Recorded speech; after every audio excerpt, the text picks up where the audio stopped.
ख्वाब में आलो बुखारा देखना इह्या ख्वाबों की ताबीर के मुताबिक अगर ख्वाब में आलो बुखारा मौसम में देखा जाए तो ये किसी गुमशुदा चीज़ के मिलने या रिज्क हासिल होने की अलामत है। अगर कोई बीमार ख्वाब में आलो बुखारा खाता देखे तो वो सेहत याब हो जाएगा। लेकिन अगर आलो बुखारा मौसम के बगैर देखा जाए तो ये गम, परेशानी और बीमारी की निशानी है। मसला ख्वाबों की ताबीर के मुताबिक अगर कोई शख्स ख्वाब में मौसम के मुताबिक आलो बुखारा देखे तो ये रिज्क के हुसूल या किसी गुमशुदा चीज़ के मिलने की निशानी है।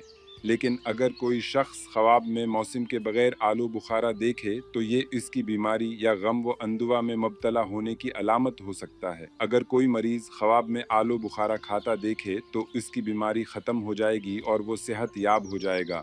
इमाम नाबलसी ख्वाबों की ताबीर के मुताबिक मौसम में आलो बुखारा देखना रिज्क या किसी खोई हुई चीज़ के मिलने की अलामत है। अगर ये मौसम के बगैर नज़र आए तो ये बीमारी, गम और परेशानी की निशानी हो सकता है। अगर कोई मरीज़ ख्वाब में आलो बुखारा खाता देखे तो वो सेहत याब हो जाएगा और तंदुरुस्त होकर उठेगा। सैयद सुलेमान ख्वाबों की ताबीर के मुताबिक अगर ख्वाब में सर्ख या सियाह और मीठा आलो बुखारा मौसम में नज़र आए तो ये दौलत के हुसूल की इलामत है। लेकिन अगर ख्वाब में पीला आलो बुखारा देखा जाए तो ये बीमारी, गम और दुश्मनी की निशानी हो सकता है। अबू सईद अलवाइज फरमाते हैं, जो शख्स ख्वाब में आलो बुखारा खाता है अगर वो बीमार हो तो शफा पाएगा और अगर बीमार ना हो तो वो सेहतमंद जिंदगी बसर करेगा।